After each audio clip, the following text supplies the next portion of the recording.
예, 더불어민주당 남양주 얼구 김한정 의원입니다. 우리 오늘 조윤선 증인 같이 사진 하나 보죠. 이 화면에 나올 겁니다. 이 사진이요, 때때로는 책 한 권보다 많은 이야기를 해줄 때가 있습니다. 참 박근혜 대통령하고 굉장히 다정한, 아마 다른 사람들 무척 부러움을 받으셨을 것 같아요. 박근혜 정부 지금 4년 동안에 장관을 2번 하고 정무수석도 하고 또 새누리당 그 요직의 지역에 대통령 후광으로 국회의원 출마도 준비하시고, 그래서 제가 궁금해서 물어봅니다. 박근혜 대통령과 이렇게 대화할 기가 많이 있잖아요, 그죠? 대선 때부터 수행하셨잖아요. 근데 또 이렇게 정치라는 게 그렇지 않습니까? 지지자만 있는 게 아니라 반대자도 있고 또 모욕도 받잖아요. 그런 모욕적 상황에서 박근혜 대통령은 어떤 태도를 취하셨습니까, 주로? 제가 대선 때 대통령을 모시고 다닌 그런 계기는 대부분이 언론에 공개되는 행사거나 현장의 그 유세장이었습니다. 네. 그래서 사실은 그 유세장에서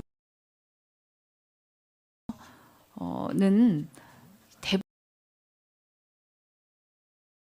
대부분의 주민들이 굉장히 열성적을 모시고 다니시면 다들 느끼시겠지만, 네. 아니 그 후보가 있는 이후에 자리에는 정무수석 할 때는 굉장히 좀 어두운 시절이었잖아요. 사회화로도 터졌고, 여러 가지 골치 아픈 일들이 많이 생겼잖아요. 그때 말하는 겁니다. 그때 대통령의 반응은 어떠셨어요?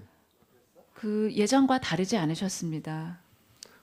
뭐 좀 불쾌한 일이 생기고 할 때 왜 이런 사람들이 이런 일을 해요? 뭐 이런 거 없었어요? 대통령께서는 저한테 말씀하실 때는 제가 특별히 어떤 일을 이렇게 처리를 잘못하거나 그럴 때 질책하실 때 이외에는 제3자에 관해서 그런 안 좋게 평가하시는 그런 말씀은 저한테 하신 적이 없습니다. 자, 수석회의 하잖아요. 네. 비서실장 주재로 수석회의 할 때 네. 그 대통령의 심기에 대해서 전달이 올 거 아닙니까? 김기춘 실장 역할이 그거 아닙니까? 수석회의에서는 네. 그런 그 내용들, 수석회의는 상당히 에이, 그렇게 이야기하시면 안 되죠. 뭐 상당히 공식적입니다. 이런저런 그건 알고 있습니다. 네. 저도 청와대 근무했습니다. 예. 예? 이런저런 일이 나올 때 뭐가 오다가 내려오는 거 아니에요. 비서실장이 그거 총대 맨 거 아닙니까? 하면서 이런저런 거 뭐 기강 잡아라 내지는 또 뭐 심지어는 문화예술계 좌파 각종 책동 이런 거에 대해서도 철저히 대응해라. 뭐 이런 것들 이야기하시잖아요.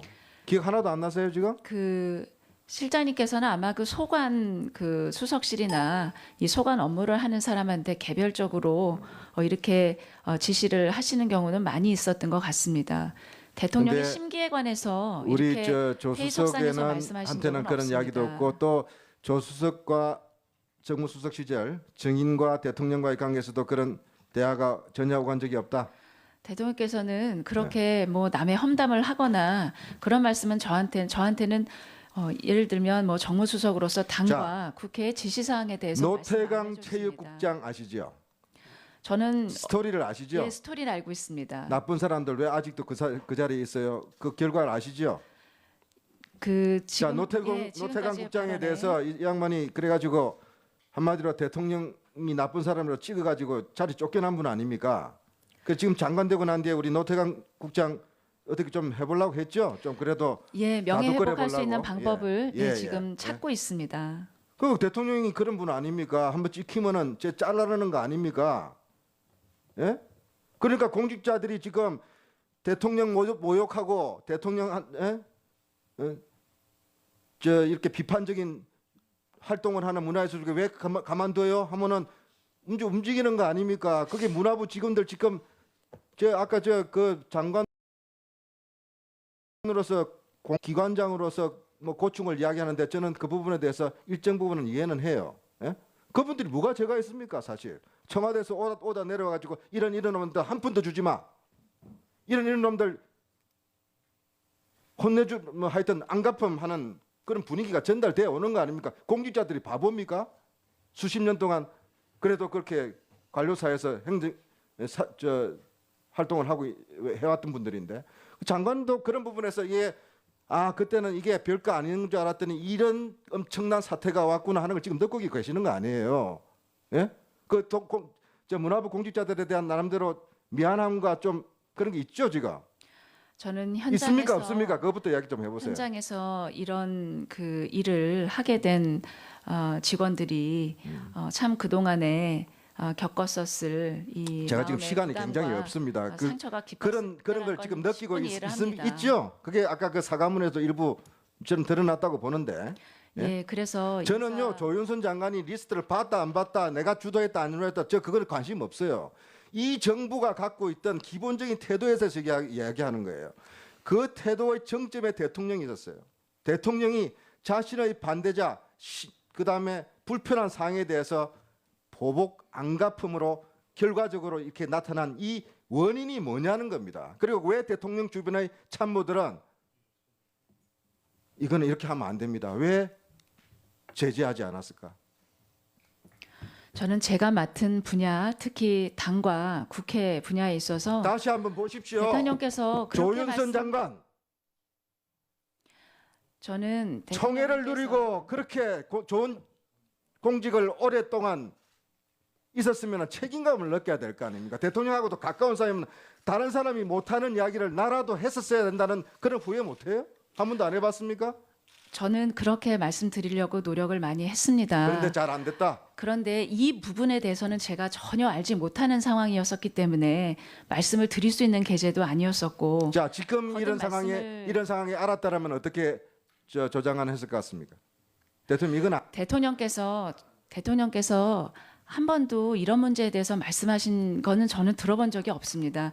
대통령께서는 제게는 항상 제가 해야 되는 일에 대해서만 말씀을 하셨고 잘한 일 못한 일에 대한 이런 그 평가와 질책이 있으셨습니다.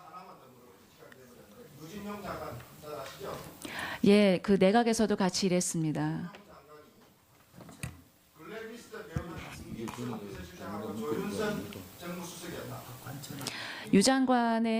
유 장관의 직접적인 언급은 조윤선 장관이 알았는지 몰랐는지는 내 알 바 아니고 당사자들 간의 문제다라는 발언을 한 것까지는 제가 확인을 했습니다. 제가 작성을 하고 관여했다고 확신한다거나 확인했다는 발언은 유 장관께서는 하지 않은 것으로 저는 알고 있습니다.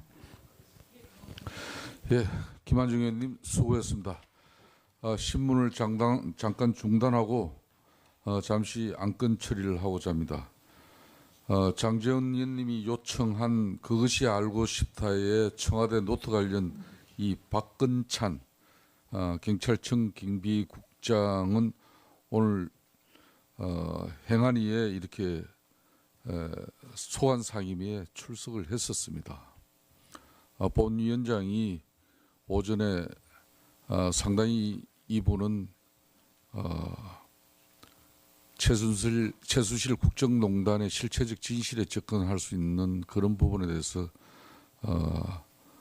국민들이 정말 알 수 있는 그런 진술을 할 수 있다 이렇게 판단해가지고 경찰 공무원이기 때문에 더군다나 국회 소관 상임위에 출석했기 때문에 소관 상임위 협조를 구해서 우리 청문회 참고인으로 이렇게 좀 모시려고 했는데 사실상 행정안전위원회 수석 전문위원께서도 그 내용을 본인에게 이렇게 협조를 구하는 아마 그런 절차를 가졌다고 해요. 그렇지만은 소관 상임위 주변만 맴돌다가 끝나고 사실상 사라졌다는 것인데 저는 적절치 못한 행동이라고 봅니다. 그래서 오늘 청문회의에 참고인으로 출석토록 경찰청에 공식 요구하고자 합니다.